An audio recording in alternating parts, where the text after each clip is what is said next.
আমি আপনাদের সঙ্গে এই ভিডিওতে শেয়ার করব সোপ অ্যান্ড কসমেটিক্স শিল্প সেক্টরে সর্বনিম্ন মজুরি কত ধরতে হবে।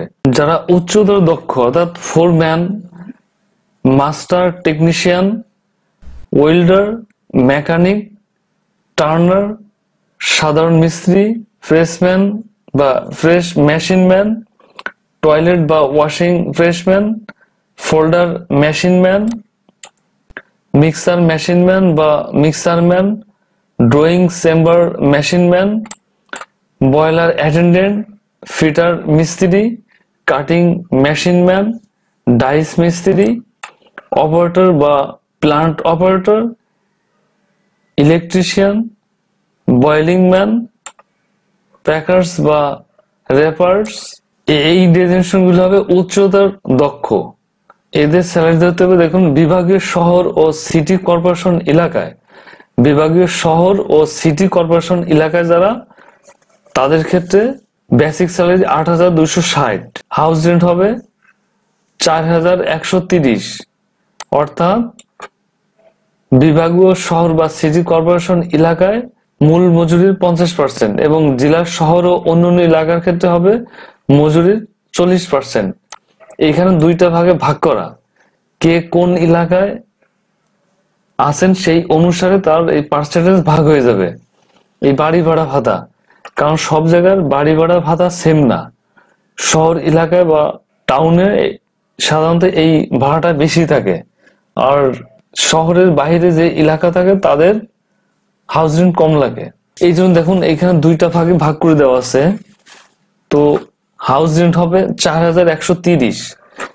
50% হলে এই বেসিক স্যালারি 50% ধরতে হবে, আর 40% হলে এই বেসিক স্যালারি বা মূল মজুরির 40% ধরতে হবে। এরপরে কি আছে দেখুন, চিকিৎসা ভাতা ১৫০০, যাতায়াত ভাতা ১,০০০, মোট পে করতে হবে ১৪,৮৯০।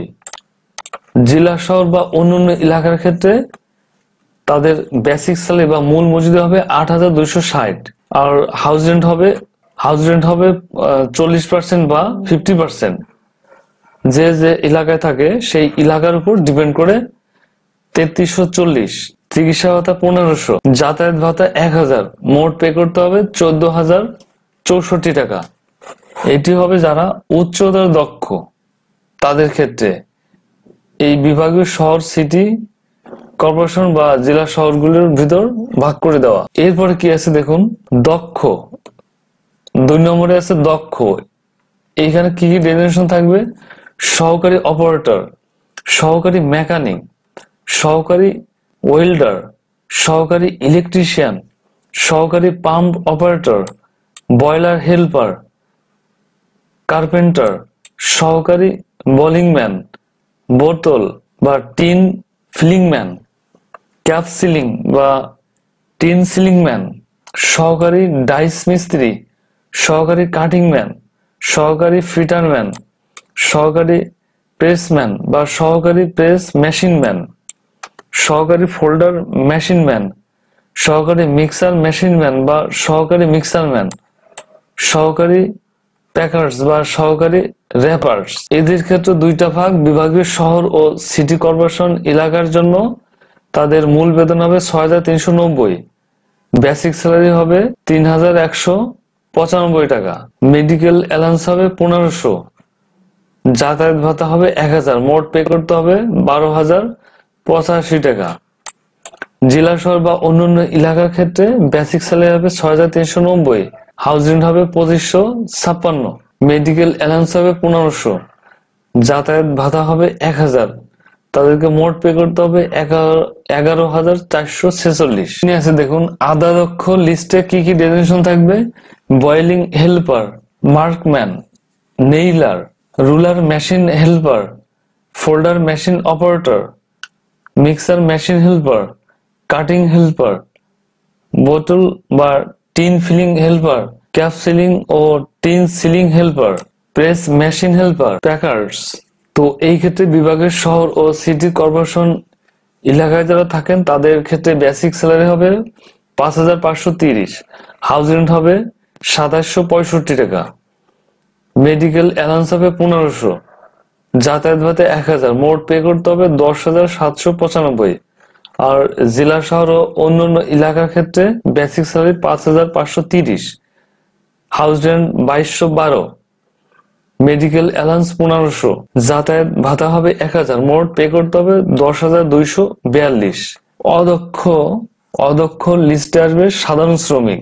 তো সেই ক্ষেত্রে বিভাগীয় শহর ও সিটি কর্পোরেশন এলাকার জন্য বেসিক স্যালারি হবে 5,000, হাউস রেন্ট হবে 2,500, মেডিকেল অ্যালাউন্স 1500, যাতায়াত ভাতা 1000, মোট পে করতে হবে 10,000।